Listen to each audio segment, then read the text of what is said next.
Clase pronunciada por el profesor Jordán Bruno Yenta en la ciudad de Santa María de los Buenos Aires a los 13 días del mes de septiembre de 1973. Lo único que hay en el mundo es el antagonismo entre la jerarquía social y la masa urbana. Jerarquía social, o sea, orden natural. Cada cosa en su lugar. Donde hay una multitud de partes o de individuos, para que haya un orden tiene que haber una jerarquía. Tiene que haber el que dirige y el que es dirigido.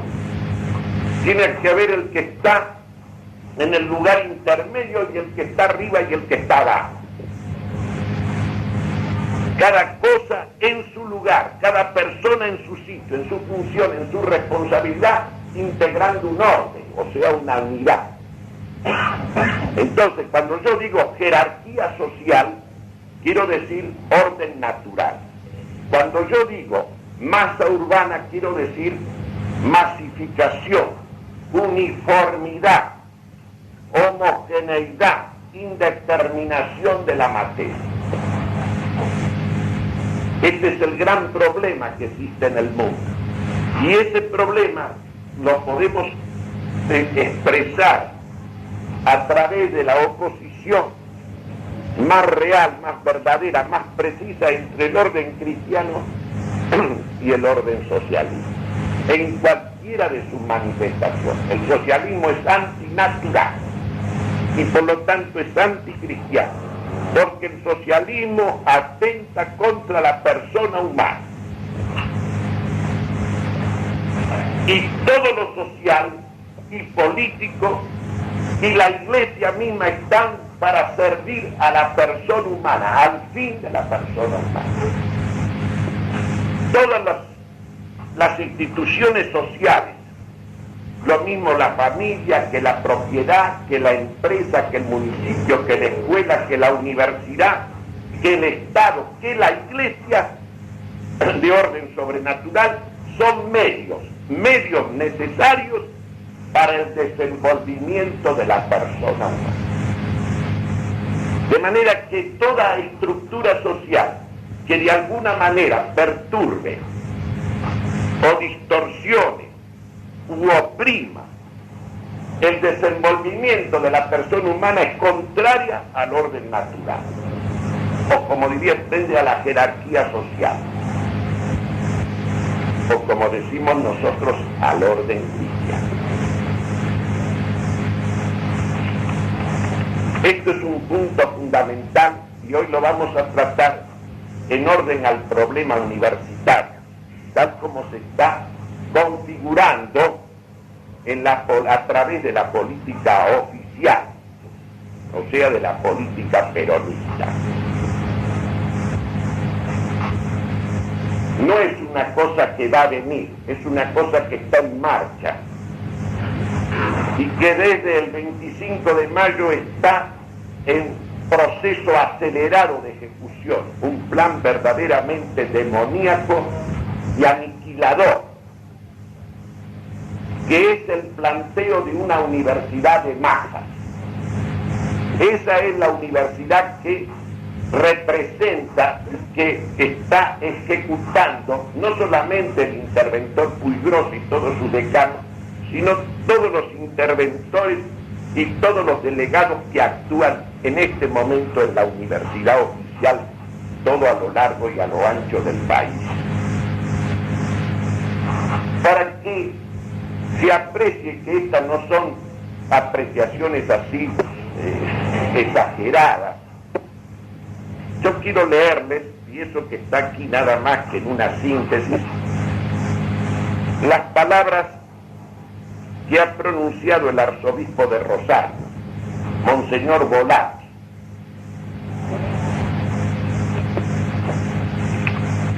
Yo lo tomo aquí del diario La Prensa del sábado 8 de septiembre. Dice así: en el acto celebrado con motivo de la bendición del dispensario de la escuela San Juan Bautista, anexa a la escuela particular número 63, Nuestra Señora de la Misericordia, El arzobispo de Rosario, Monseñor Guillermo Volatti, hizo una referencia a la situación en que se encuentra la enseñanza privada, que dijo que, siendo expresión de la libertad que en esa disciplina sanciona la Constitución, se ve amenazada por asfixia económica y por proyectos de ley que atentan contra su misma esencia y razón de ser. A la vez, destacó la inquietante panorama que presenta la política educativa en la nación entera, la casi totalidad de las universidades entregadas al marxismo. La casi totalidad de las universidades entregadas al marxismo. Panorama junto al cual existe otro que pareciera no tener relación con el primero, pero que se debe señalar. Es el deber irrumpir de manera violenta y agresiva la pornografía en todos los niveles, bajo todas sus más degradantes expresiones, alentadas por la complacencia del poder público. Y agrega Monseñor Volatti, es que existe un deliberado propósito de pudrir al país para hacerlo así más fácil presa de la tiranía del marxismo, para la destrucción definitiva de nuestro ser nacional. Es que verdaderamente se nos quiere llevar a un totalitarismo que no impida en nuestras escuelas prescindir, en casos bien comprobados, de un personal que en su actuación atente contra la misma esencia de la escuela católica, para que pueda el Estado, como acaba de suceder, dejar cesante de un solo plumazo a más de un centenar de profesores universitarios, afirmando abiertamente que el Estado, así como nombra, también desnombra. Luego hace otras consideraciones ya estadísticas sobre la enseñanza privada, que evidentemente está amenazada de ser destruida totalmente. Para que ustedes se den cuenta de lo que está ya en los proyectos presentados en las cámaras y que ya se ha debatido en Córdoba, incluso tiene la aprobación de la Cámara de Diputados, en el orden de la enseñanza privada, que afecta al secundario y la primaria, se pretende lo siguiente: formar juntas de calificación que integra el Estado, principalmente. Y entonces todos los aspirantes a cátedras o a puestos directivos de las escuelas privadas católicas se pueden presentar y anotar.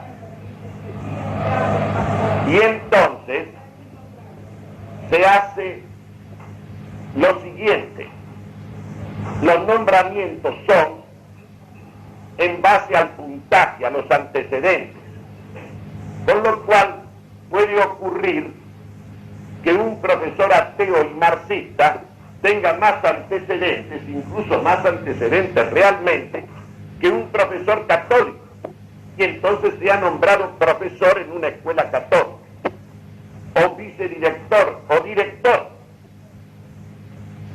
Ustedes se dan cuenta que la maniobra es clara como la luz del día. Pero lo que me interesaba era señalar lo que denuncia el arzobispo de Rosario en orden a la universidad, que es realmente un hecho de gravedad trascendente. En rigor, lo que pasa hoy en la Universidad Oficial Argentina no es nada más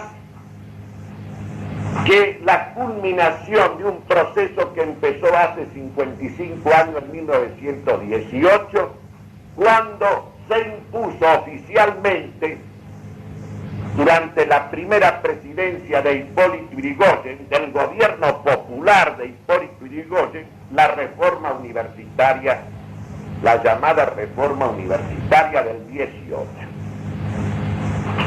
Ya fue entonces, en 1918, y como un eco de la revolución triunfante en Rusia del comunismo, ya fue la instauración del marxismo, de la ideología marxista, del espíritu marxista en la universidad oficial, junto con un tipo de gobierno soviético de la universidad oficial, el famoso gobierno tripartito que se aplicó más o menos íntegramente o más o menos defectuosamente a lo largo de estos 55 años, que es el gobierno tripartito por partes iguales de los profesores, de los estudiantes y de los egresados. Ustedes se dan cuenta que este tipo de gobierno colegiado es una cosa monstruosa y antinatural. Es como si yo el gobierno de la familia lo integrara por partes iguales con los padres y los hijos y los centenados. Es como si el gobierno de una empresa fuera una especie de integración de varias partes de todos los que la integran, sin que haya una jerarquía, sin que haya una unidad de la conducción, sin que haya una responsabilidad primera y principal que es siempre personal. Es como si yo un ejército quisiera hacerlo también, una especie de comandado por un cuerpo colegiado integrado por los distintos estamentos del ejército, tropas, suboficiales, oficiales y jefes. Es como si la Iglesia sucumbiera a la idea también de un gobierno colegial.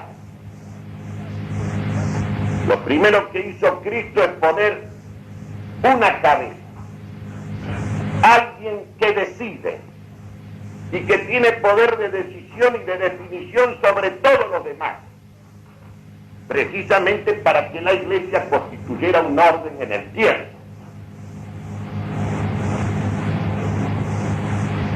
Ese gobierno tripartito es el que ha estado comprometiendo la vida de la universidad, a la vez que ese espíritu marxista se ha ido difundiendo. Cuando yo fui alumno de la Universidad de Buenos Aires en 1928, allí inicié mi carrera en la Facultad de Filosofía y Letras de Buenos Aires, yo fui tomado por ese espíritu.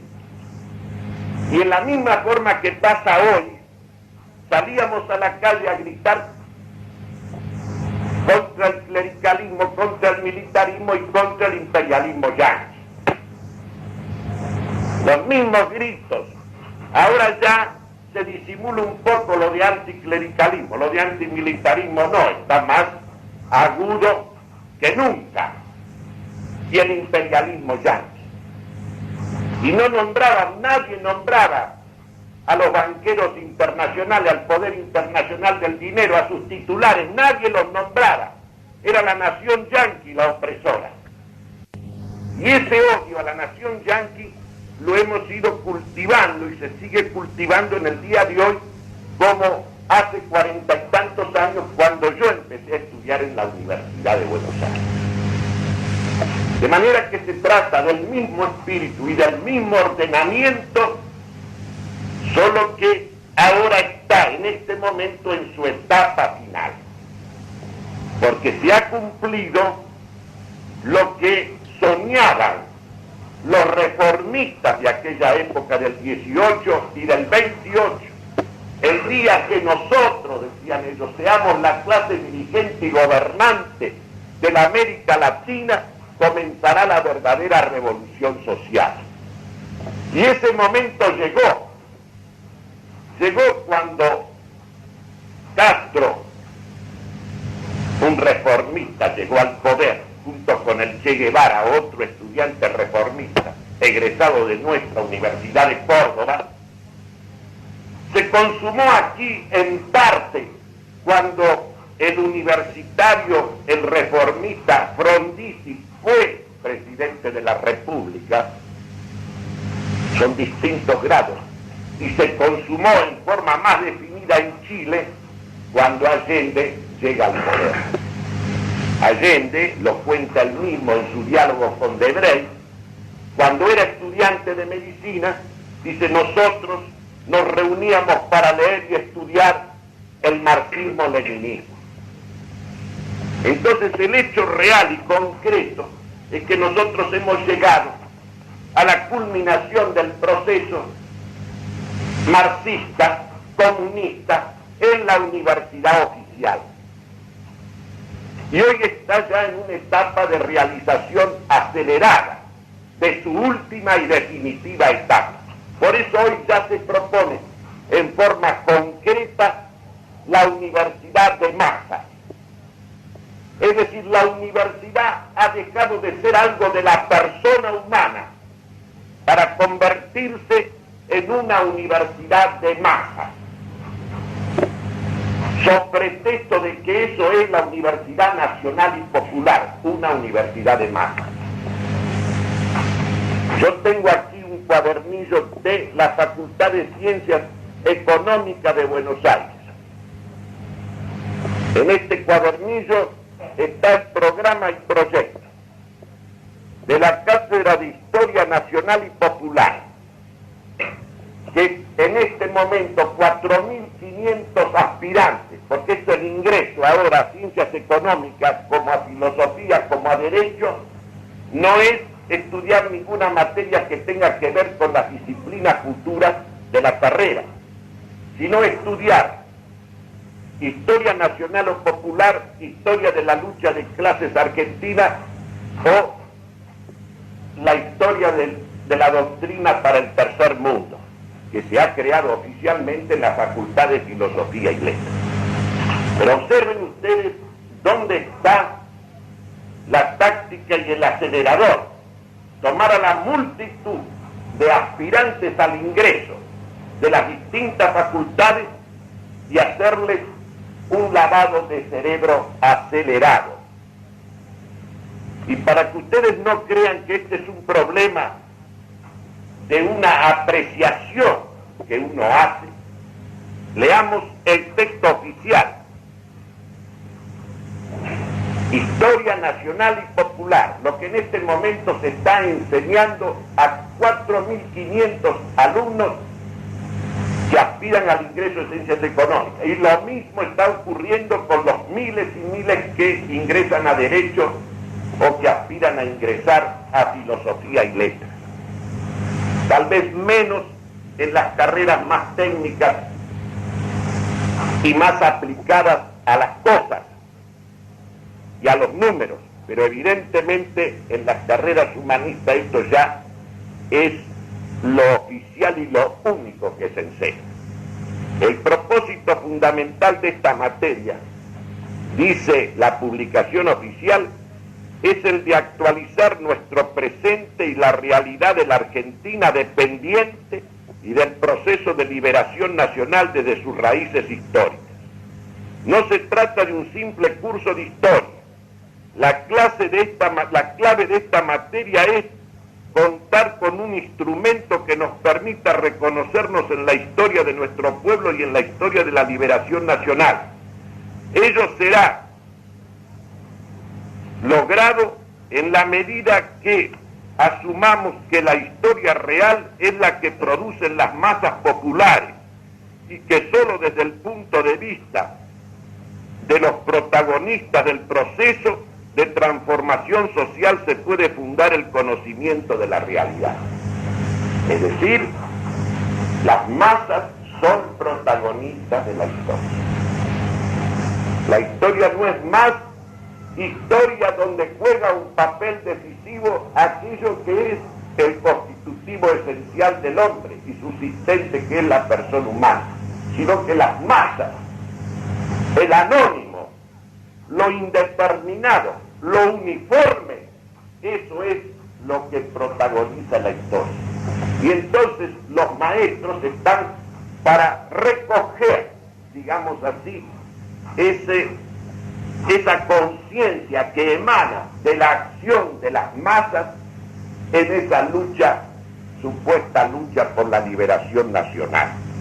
Estamos comprometidos, dice entonces, a recuperar el análisis histórico del proceso social como forma de reconocer las contradicciones que caracterizan el desarrollo de cualquier sociedad humana y de cualquier nación. Introduce ya el materialismo histórico, la dialéctica materialista.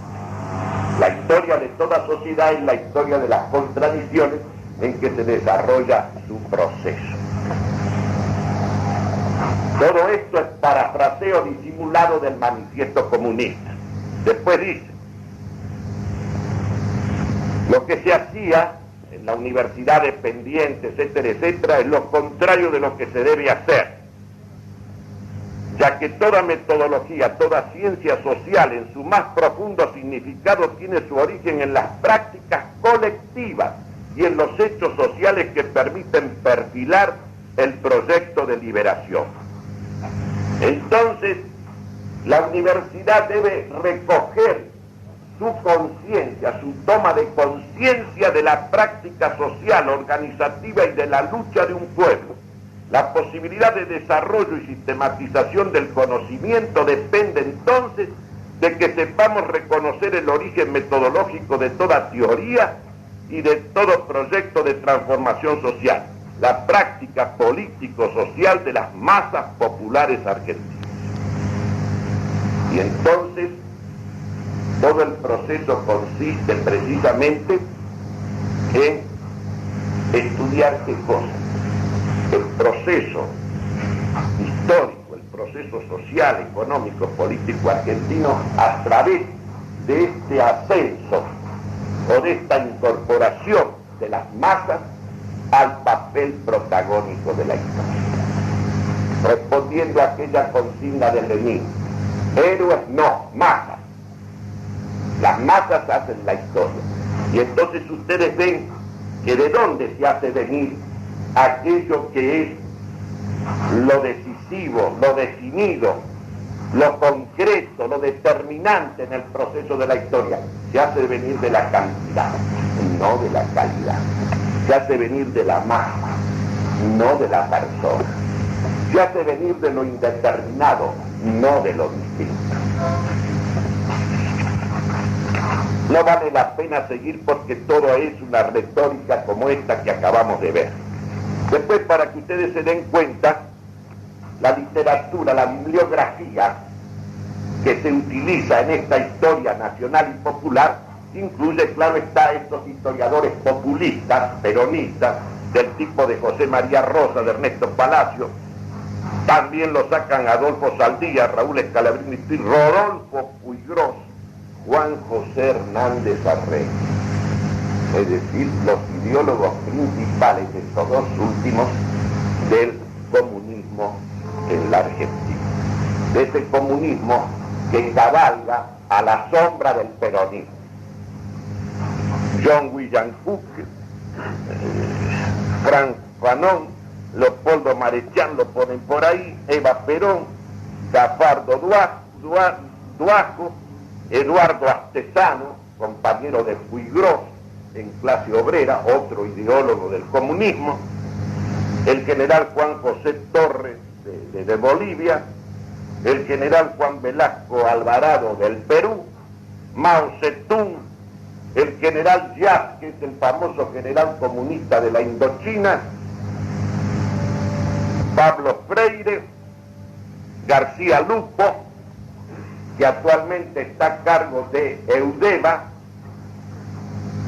y por supuesto Juan Domingo Perón, etc. Todo esto concertado, toda esta bibliografía forma una unidad. Y en los sucesivos temas y capítulos aparecen todos.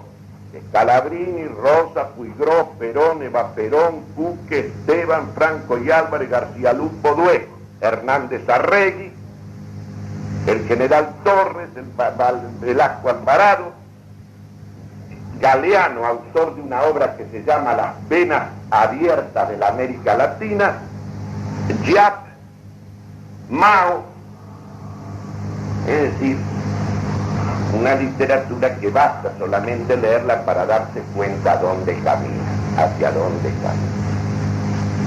Pero a mí me interesa detenerme en esto que se llama universidad de masas, para las masas, y que pretende hacer surgir la conciencia de la realidad histórica de la práctica colectiva de las masas. Es evidente, vamos a considerar lo que es la universidad, para luego comprender lo que no es, lo que no puede ser, lo que se está haciendo en el país en este momento. Repito que lo que se está haciendo es la continuidad y la culminación de lo que de una manera u otra, más o menos clara, más o menos disimulada, más o menos expresa, más o menos implícita, se viene realizando desde hace 55 años. Porque lógicamente la meta del comunismo es ganar la clase dirigente. Teniendo la clase dirigente tiene al país en la mano. Es evidente que el nivel de los estudios universitarios no es una cuestión de privilegio, es una exigencia superior. Los estudios superiores de las diversas carreras constituyen una exigencia superior. Por lo tanto, solo pueden responder a esa exigencia los capaces. No los que tienen dinero, pero sí los capaces. Si usted quiere estudiar las matemáticas superiores, usted tiene que tener capacidad. Y la capacidad es una cosa que Dios te da o no te da. Los talentos que tenés, te los da Él o no te los da. Y es inútil que yo quiera llevar a los estudios superiores al que no tiene capacidad para eso. No hay ningún poder que pueda hacer eso. El César, decía un sabio de la antigüedad clásica, te puede hacer rico, te puede hacer poderoso, te puede cubrir de honores. Lo que no puede es hacerte sabio, ni puede hacerte poeta. Eso no puede.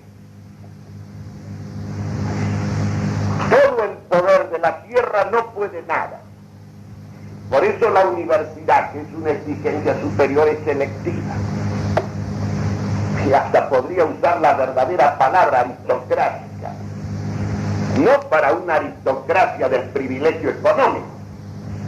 Al capaz hay que abrirle paso, dándole todas las facilidades precisamente para que pueda cultivar su capacidad al límite máximo.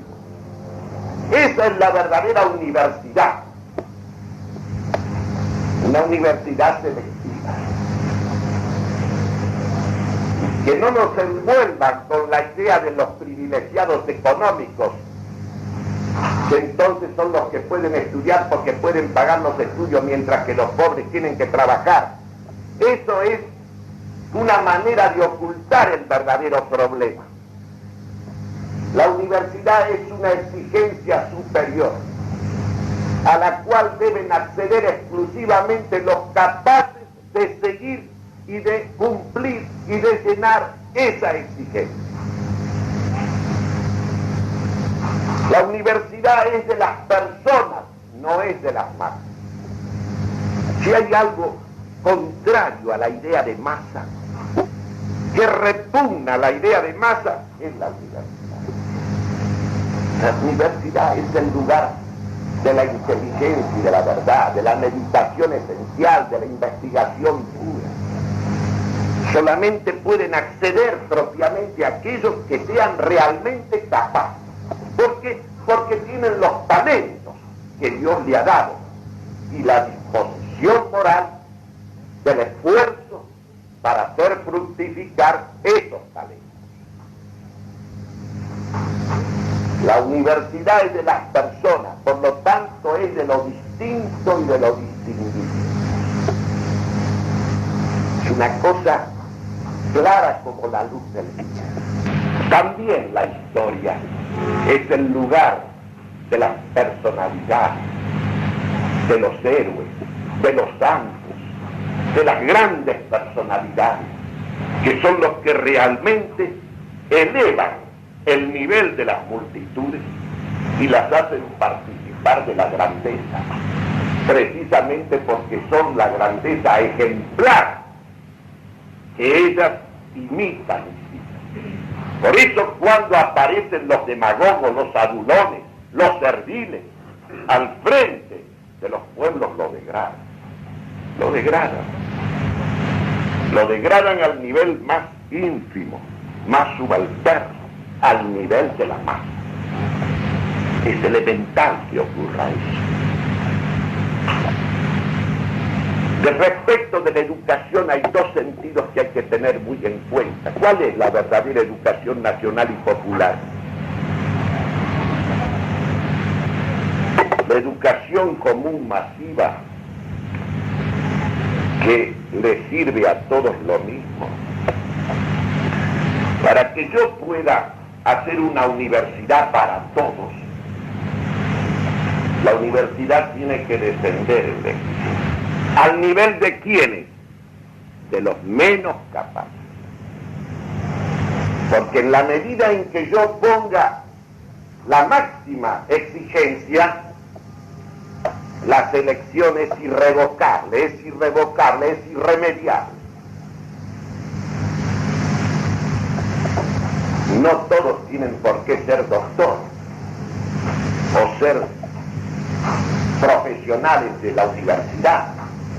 Hay 50.000 oficios y trabajos socialmente útiles que son decorosos, dignos y honrosos y que pueden desempeñar las personas. Pero lógicamente, el nivel universitario, si yo lo respeto, solamente es accesible para los que son realmente capaces. No es accesible para los incapaces. Por eso una verdadera educación nacional y popular trata de que surjan legítimas superioridades. Es decir, trata de que se formen los mejores, que los mejores, sea cual sea el estrato social a que pertenecen, alcancen la plenitud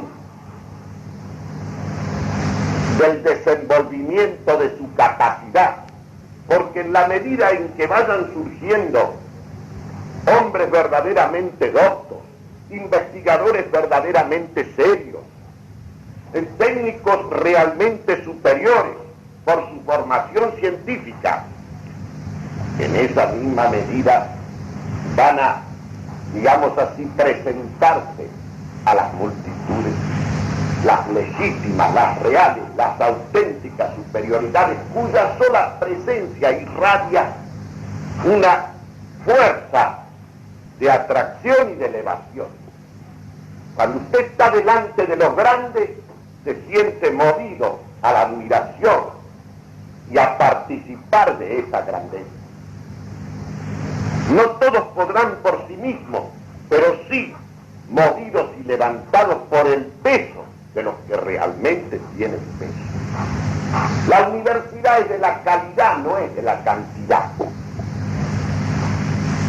Por eso, si la universidad se extiende demasiado, la universidad degrada.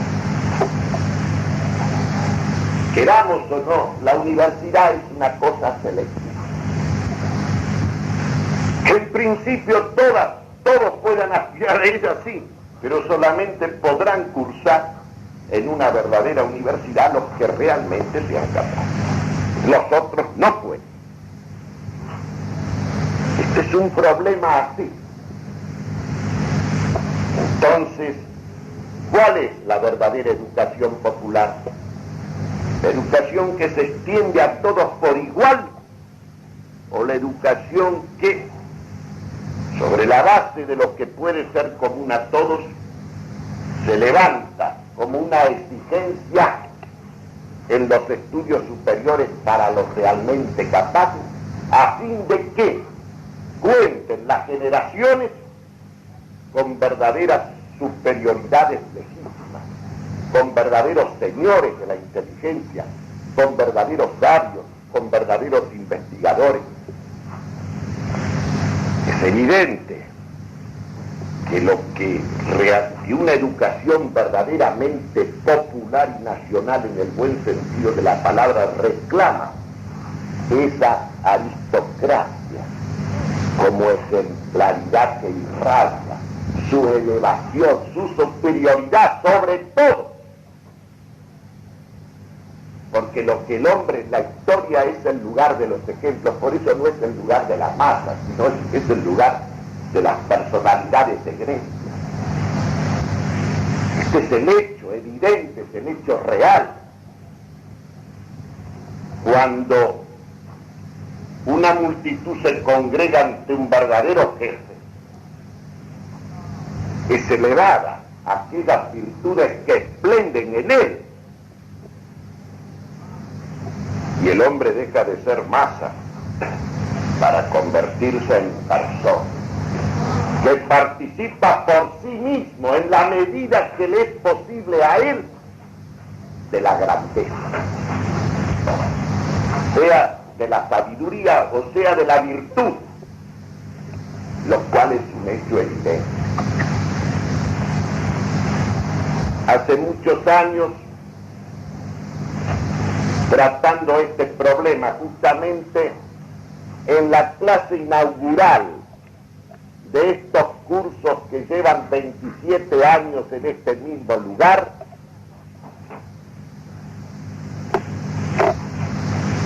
yo definía de este modo el fin de la universidad. El fin de la universidad es la contemplación de la verdad y el cuidado del alma de la nación. La universidad es una institución definitivamente medieval. Nació en la vieja ciudad europea, colmada por el espíritu y la sangre de generaciones educadas en la fe ilustradísima. Pero la universidad, que se levanta y se apoya en un suelo histórico, no está ceñida por el horizonte de la ciudad mortal. En cuanto es esencialmente una disciplina de la inteligencia, solo está sometida a las exigencias de la verdad, que trasciende todas las relatividades humanas y todos los límites temporales. Por eso la universidad tiene, en cuanto al fin, trasciende al Estado mismo. Así como el Estado debe vigilar la universidad para encuadrarla y que permanezca encuadrada en las exigencias del bien común, que son su fin específico, el Estado debe subordinarse a su vez a la universidad en cuanto a la naturaleza y el fin del saber y de la verdad. Porque el saber y la verdad es una cosa objetiva y trascendente, que no puede estar limitada ni ceñida por ningún límite de orden temporal, ni por ninguna exigencia de poder. De tal modo, entonces, así como la virtud de la prudencia, que es la virtud del político, debe subordinarse a la sabiduría. La sabiduría trasciende todos los horizontes temporales, todas las limitaciones temporales. Por eso, la real autonomía de la universidad es precisamente la autonomía que reclama un pensamiento libre.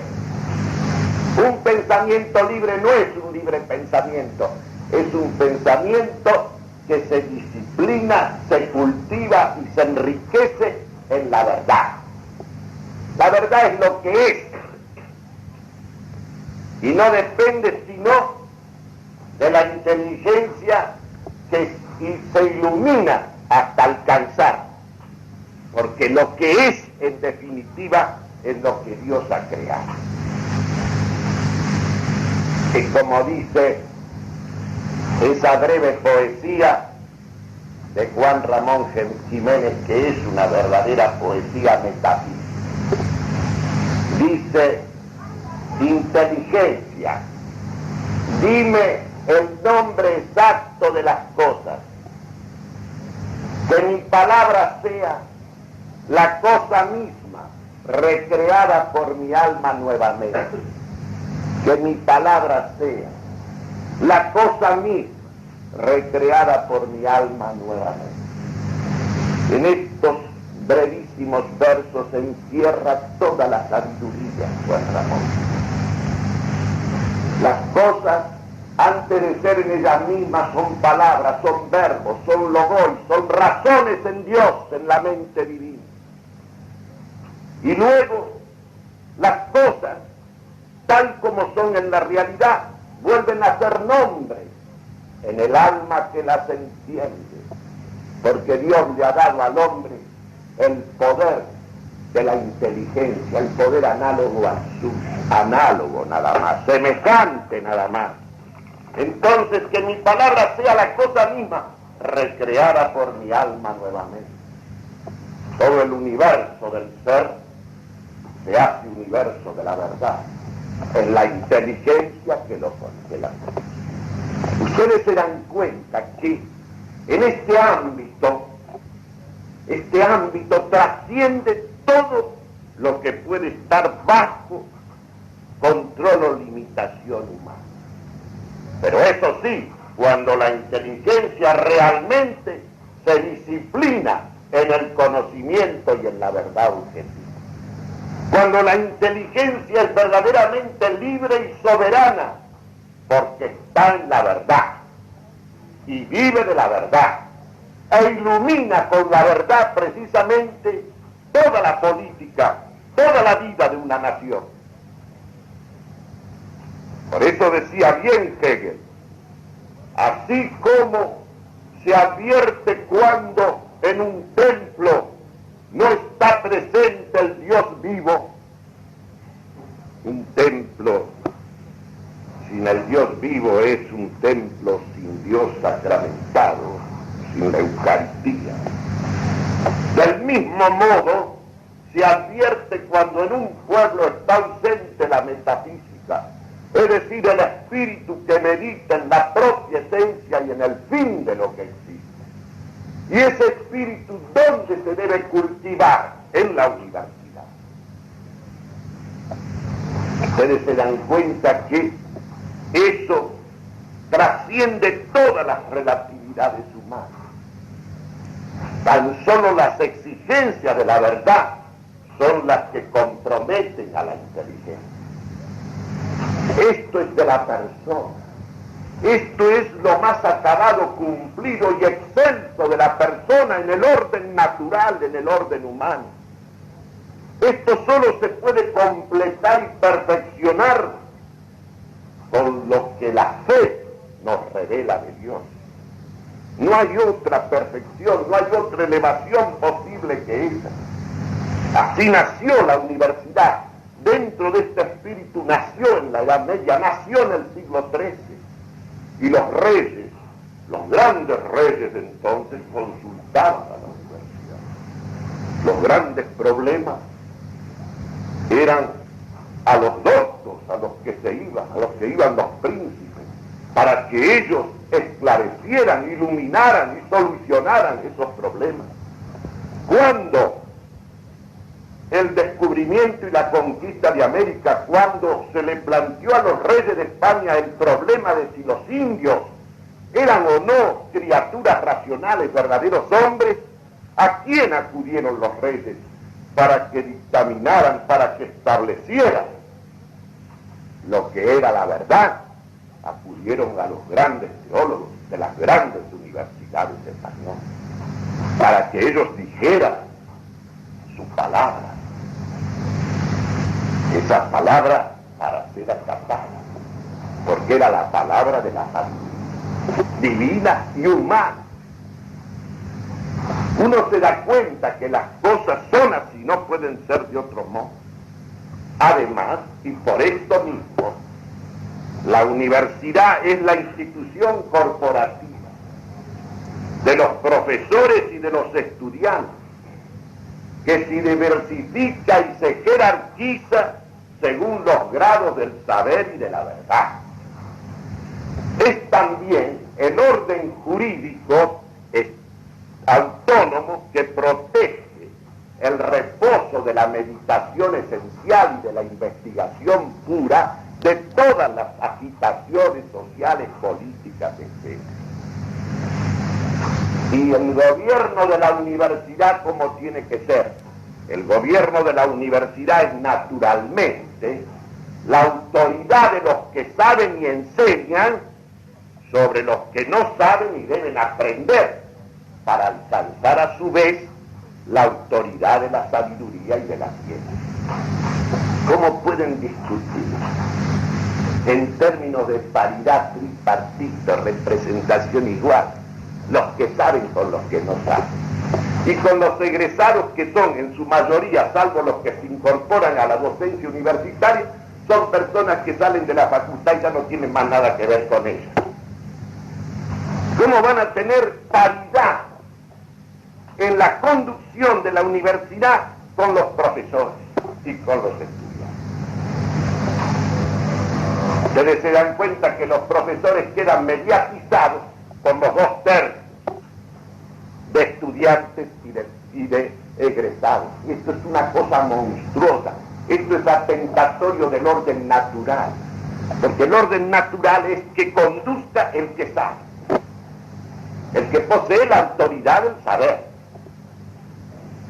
¿Cómo va a discutir sobre la autoridad de un profesor el que no sabe? Esto no quiere decir que el estudiante no tenga una participación en la vida de la universidad. Debe tener sus representantes para reflejar qué ante los que conduce las necesidades, lo que hace falta, lo que interesa para la mejor conducción de la enseñanza y de la preparación y del perfeccionamiento para los estudiantes. Pero ¿cómo van a estar en paridad de situación con los que tienen que tener la conducción natural de la sociedad universitaria? Nosotros hemos defendido. Alguna vez vino acá algún profesor soviético y le preguntaron, se reunieron enseguida los estudiantes reformistas y le preguntaron al profesor o a los profesores de la Universidad Soviética si los estudiantes allá dirigían. No entendía, el ruso no entendía. Los estudiantes ni no conciben eso, porque claro, cuando Rusia, la Unión Soviética, después del caos original, de la pudrición original, quiso tener profesionales y técnicos capaces, se acabó la demagogia, se acabó la adulación, se acabó la universidad de masas. Vino la universidad que es exigente. Si no, ¿de dónde va a sacar los científicos y los técnicos? ¿De dónde los va a sacar?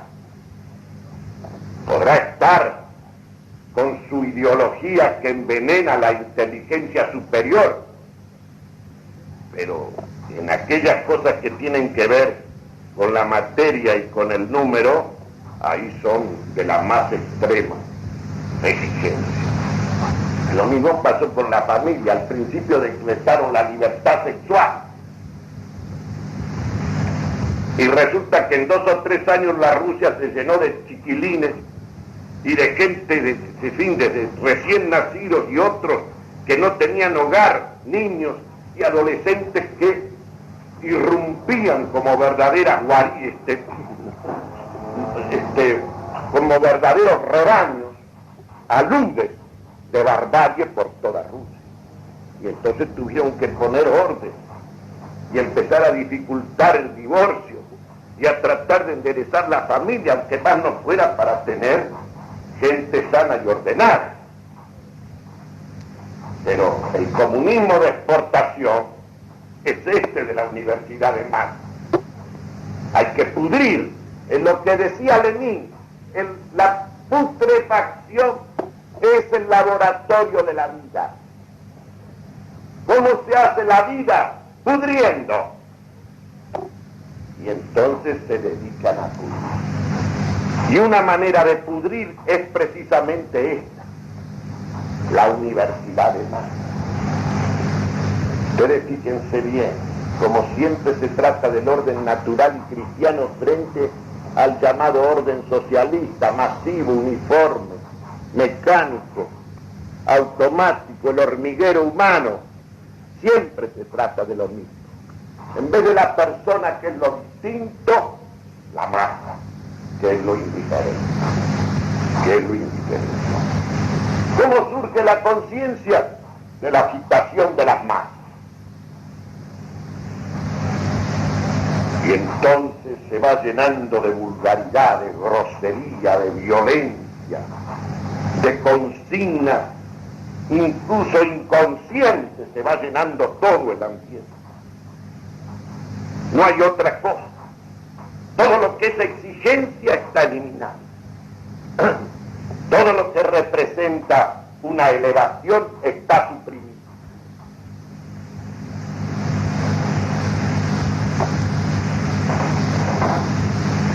En consecuencia, nosotros nos encontramos aquí en este momento con algo realmente pavoroso. No es una cosa que va a venir, es una cosa que se está haciendo, que está en marcha. Y eso explica por eso que salgan las multitudes a la calle, como salen en estos días, principalmente encabezadas por los estudiantes de todos los colores, a gritar contra el levantamiento militar de Chile. Usted se encuentra con personas de bien, que embarcados en la pasión peronista ya no ven nada de la realidad, ni atienden ni siquiera lo que han sido los principios que han ordenado su vida. Son católicos, son argentinos y quieren ser buenos católicos y buenos argentinos, y están con todo el alma con el comunismo ateo y masón de Argentina. Y consideran una cosa pavorosa que las Fuerzas Armadas se hayan levantado contra el gobierno popular. En vez de la soberanía política de la nación, en vez de la soberanía de Dios, del reinado de Cristo, el soberano, el Dios, es la masa, es el número, es la cantidad. Ha triunfado la cantidad, luego hay que acatarla, pase lo que pase, así se destruye el país, hay que acatarla. Fíjense cómo habrán tenido que llegar a hacer las cosas en nuestros países hermanos para que se tuviera que levantar unas Fuerzas Armadas que habían hecho del profesionalismo, del legalismo y del acatamiento del poder civil su norma de conducta a través de generaciones. ¡Qué horrores tienen que haber ocurrido para que se levantaran! Y a ese levantamiento el único nombre que se le opone, que es un levantamiento al servicio del imperialismo ya. Y todos los que saben no dicen que en el Golfo de Arauco, a 600 kilómetros al sur de Santiago, a la altura de Neuquén, desde el mes de febrero están construyendo la Rusia soviética una base naval de submarinos y de cohetes, la misma que la que tiene en Cuba. Eso no lo nombra nadie. Lo único que se clama en las calles masivamente, y es la conciencia de esta materia, de esta historia nacional y popular, y de la historia de las luchas sociales, y de la doctrina del tercer mundo, lo único que se trata precisamente de cultivar es el odio a la nación yanqui.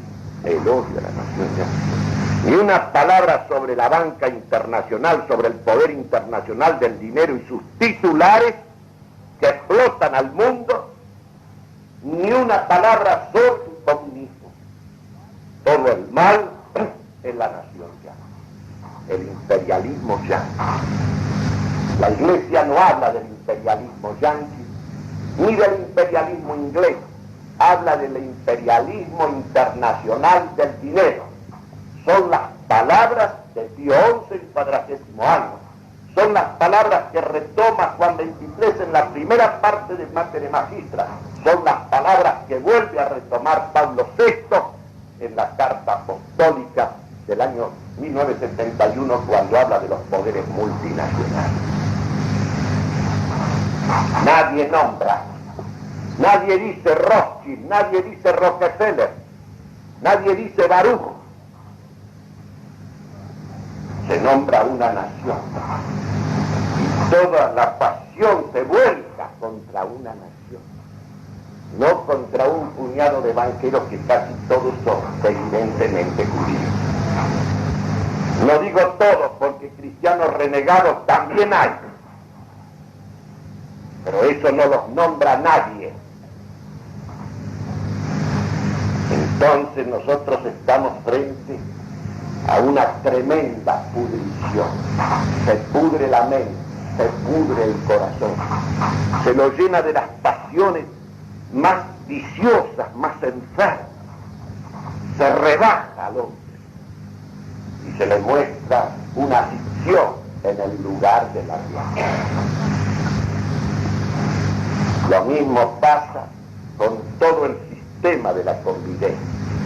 En la medida en que el socialismo avanza, avanza la masa. O sea, la negación de la persona. ¿A dónde conduce la socialización o el colectivismo de la propiedad privada? Al aniquilamiento de la persona humana, de su iniciativa personal.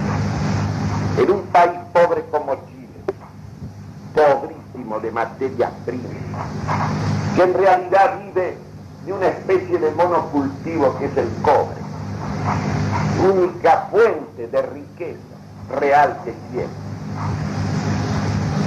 Resulta que ese país carece naturalmente de alimentos. Calculen ustedes atropellar a todos los hombres que han levantado una finca con el esfuerzo de años y a veces de generación, y tienen ahí una entidad que realmente produce, levantada por el esfuerzo privado, personal y familiar, y que se lo arrebatan y lo sacan violentamente y lo ocupan gente que no están dispuestas a trabajar ni a sacrificarse ni al esfuerzo de ninguna naturaleza. Si había pobreza, esa pobreza se hace todavía más grande, llega a ser una miseria total. Es una cosa lógica que cualquiera comprende. Y cuando finalmente, es interesante, hay que analizar el problema, ha pretendido el régimen comunista de Chile lanzarse sobre los camioneros, que son la expresión concreta de lo que es la propiedad y la iniciativa privada y el esfuerzo y el sacrificio. Se ha levantado toda esta gente, a quien le pretendían colectivizar, socializar los servicios. Un hombre que vive esa vida sufrida, esforzada, terrible que lleva un camionero, le va a quitar a usted su patrimonio que ha ganado con el esfuerzo y el sacrificio. Por eso se ha levantado usted. Se ha jugado entero, se ha jugado todo. Y ha sido lo que ha dado la última nota en el terreno económico y social contra un régimen que iba aplastando todavía más de lo que ya estaba la economía chilena, la economía de un país pobre, lo cual no significa ensalzar lo que había antes, sino señalar a dónde conduce el socialismo en la medida en que el socialismo avanza. En la medida que avanza en la universidad, es la degradación de los estudios superiores, la degradación completa, es rebajar los estudios superiores al nivel de lo más mediocre, de lo más insignificante. Calculen lo que va a ser. Días pasados me comentaba un profesor adjunto de los nuevos, llevado a la Cátedra de Derecho Internacional Público de la Facultad de Derecho, presidida por el titular, doctor, que fue ministro de Relaciones Exteriores del señor Campos. Se presentaron en esta materia, que es avanzada en la carrera, más de 1000 alumnos. El examen duraba 1 minuto y medio. 1 minuto y medio. Pasa una niña, le pregunta el doctor Puig, le hace una pregunta, y la niña no encuentra la respuesta. Y se pone a meditar, asume el aire de la meditación. Entonces el doctor Puig le dice: señorita, mire, para que nosotros podamos seguir tomando examen, ¿por qué no se para usted detrás de la mesa y medita la respuesta, y después cuando la encuentre, entonces viene? Entonces la chica se puso detrás del otro profesor adjunto, que era un hombre medio gordo, ¿no? Y entonces, cuando el doctor Puig le preguntó a un alumno y se distrajo, se inclina sobre el gordo y le dice: ¿qué gordo? Decime algo que no sé ni medio. Esa es la masa. ¿Qué me dice? Medite en este hecho. Lo que será mañana, yo le contesté a este señor, mañana te van a escupir en la cara, van a tener razón, porque permaneces allí. Ustedes se dan cuenta que una niña, voy a llamarla así por la deferencia que le doy a la mujer, se levanta, se incline sobre una persona que no conoce, que es el profesor adjunto que integra la mesa, y le diga de este modo: qué gordo, decime algo que no sé ni medio. Es inconcebible, son cosas que no se pueden comprender, no se puede comprender. Entonces, nosotros nos damos cuenta que nos están destruyendo.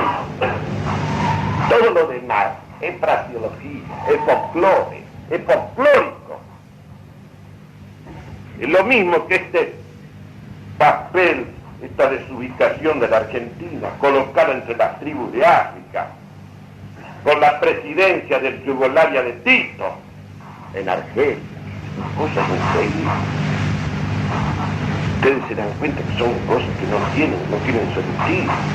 A nosotros nos van liquidando desde adentro, nos van convirtiendo en nada, nos van quitando toda fuerza, todo vigor, toda energía, todo orden, toda disciplina, toda exigencia. ¿Y cuál va a ser el final de esto? Aparte de la destrucción total de la patria, la humillación está. Vamos a ser humillados.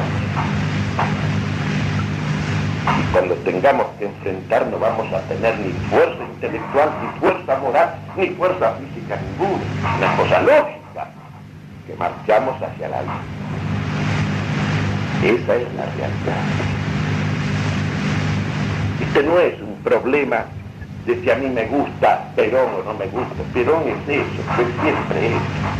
Perón significa la política de las masas, la política de la adulación, la política del servilismo, la política de la destrucción de la persona, en todos los niveles, en todos los niveles. ¿Cómo puede pensar alguien que él va a hacer muro de contención del comunismo si de entrada se ha puesto, por orden de él, toda la universidad en manos del comunismo y en una aceleración como jamás ha existido en toda la historia de la reforma universitaria?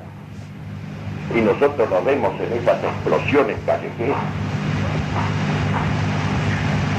Y entonces ocurren esas cosas, esas tremendas injurias y agravios que hicieron. El otro día se produce el hecho del Comando de Sanidad. Asesinan a un teniente coronel, acribillan a balazos a un teniente y a un soldado. Es un hecho común, de delincuencia común. Es un hecho de policía. Está jugando, se está burlando. Se está burlando. Y lo malo es la justicia se está burlando. Se está burlando. ¿Cómo es posible que frente al asesinato a sangre fría a la entrega y a la traición, no se haya hecho allí mismo a la escarnio, no se da cuenta que se han perdido todo sentido de la responsabilidad. ¿Dónde está el sentido militar de la vida? Ni siquiera cayendo el camarada ahí acribillado, no hay reacción. Salen los otros con los brazos en alto, tranquilos, a cobijarse bajo la ley. ¿El Estado para qué existe? Para que maten a los hombres de armas, los acribillen como se mata a las víctimas en el matadero, y para cubrir con el peso de la legalidad los asesinos. Todo el aparato legal, con camarógrafos, periodistas, con todo, atendiendo a los criminales. Y son los mismos que ya asesinaron. Y son los mismos a quienes se les dio la libertad. Son cosas monstruosas. Son cosas monstruosas. Yo no creo que exagere nada. La realidad es esa. Pienso lo que habrá ocurrido en Chile. ¿Y por qué se habrá producido finalmente esa reacción? No se pudo más, no se pudo más. Y entonces tuvieron que salir. Eso sí, salieron como Dios manda, como corresponde. Porque no es posible que nosotros sigamos descendiendo en esta sesión. Ustedes se dan cuenta, la universidad lo que va a hacer en pocos años, lo que va a hacer la juventud, la clase dirigente argentina, por este camino que ha tomado aceleradamente. ¿A dónde va a parar? ¿Qué cosa va a enfrentar en el mundo? ¿Qué liberación va a realizar en el mundo? ¿Qué liberación nacional? Con esta pudrición masiva de la población y principalmente de la juventud. Esto es lo que hay que preguntar. Yo quiero insistir en esta contraposición entre las dos universidades. La universidad no es un privilegio, es una exigencia superior. Y solamente tienen derecho a los estudios universitarios los capaces de realizar dentro de esa superior exigencia que suponen las carreras universitarias cuando son lo que deben ser. En segundo término, la universidad no es una cosa de la persona, no es de la masa, es una cosa de lo distinto, de lo distinguido, no de lo uniforme y de lo indeterminado. No es la conciencia que debe suscitar la universidad, esa conciencia de masa, al calor de las acciones multitudinarias, donde toda la vulgaridad, toda la grosería, la prepotencia y la violencia sucia se suman y se mezclan, donde las pasiones más inferiores gobiernan a los hombres. De manera entonces que nosotros estamos frente a una cosa tajante. Todo en la patria, la familia, la propiedad, la empresa económica, el municipio, la escuela, la universidad, el Estado, o se estructuran en función de la persona, de lo distinto, de lo distinguido, o todo eso se relaja y se degrada y se pudre en función de la masa, o sea, de lo indeterminado, de lo indiferente. Repito, la verdadera educación popular y nacional es aquella que permite que los más capaces, sea cual sea el estamento social a que pertenezcan, alcancen el máximo desarrollo de su personalidad, a los efectos de que delante de las generaciones estén las legítimas superioridades gravitando con su ejemplaridad sobre la multitud, la cual necesariamente va a ser elevado por las personalidades egregias, así como es degradado por la falsa personalidad de los demagogos, de los adinores, de los que no tienen más que un lenguaje de desprecio, porque desprecia al prójimo el que le habla ese lenguaje soez, grosero, a sus pasiones más bajas. De manera que estamos en un momento realmente decisivo. A mí me llena de complacencia cada jueves de estar reunidos entre tantos jóvenes que aspiran realmente a no ser de la masa, no por una pretensión de privilegio ni de falsas noblezas y aristocracia, sino por una auténtica reivindicación de la propia personalidad. Y siempre pienso, si volveremos a reunirnos, lo haremos mientras Dios lo permita y nos permita hacerlo, porque tenemos el deber del testimonio, pase lo que pase. Y tenemos que hacerlo porque esta es la mejor seguridad, la mejor garantía para cada uno de nosotros y para los nuestros, para los que amamos. Repito, la universidad es cosa de la persona, es cosa de los distintos y de los distinguidos, es una exigencia superior, es naturalmente selectiva y su gobierno natural es el de los que saben y enseñan sobre los que no saben y deben aprender. La universidad de la masa, esta universidad de la patria socialista, es una universidad degradante. Ese es el verdadero colonialismo. Rebajar la vida de la inteligencia, disminuir de las verdades, incapacitar para el ejercicio real de la soberanía de la inteligencia, que es el fundamento de toda soberanía práctica, de toda soberanía política. La inteligencia es la que manda, la que debe ordenar. En función de ella se ha de disponer todo, porque ella es el conocimiento y es la verdad. De manera entonces que volvemos a repetir, no hay más oposición real y verdadera que orden cristiano, que es el orden natural de la convivencia, y la masa, el socialismo, el hormiguero humano, el aplastamiento, el ahogo de la personalidad humana. No hay más que esa oposición. Y si la quieren decir los términos que usaba Spengler hace 40 años, es la oposición entre jerarquía social y masa urbana.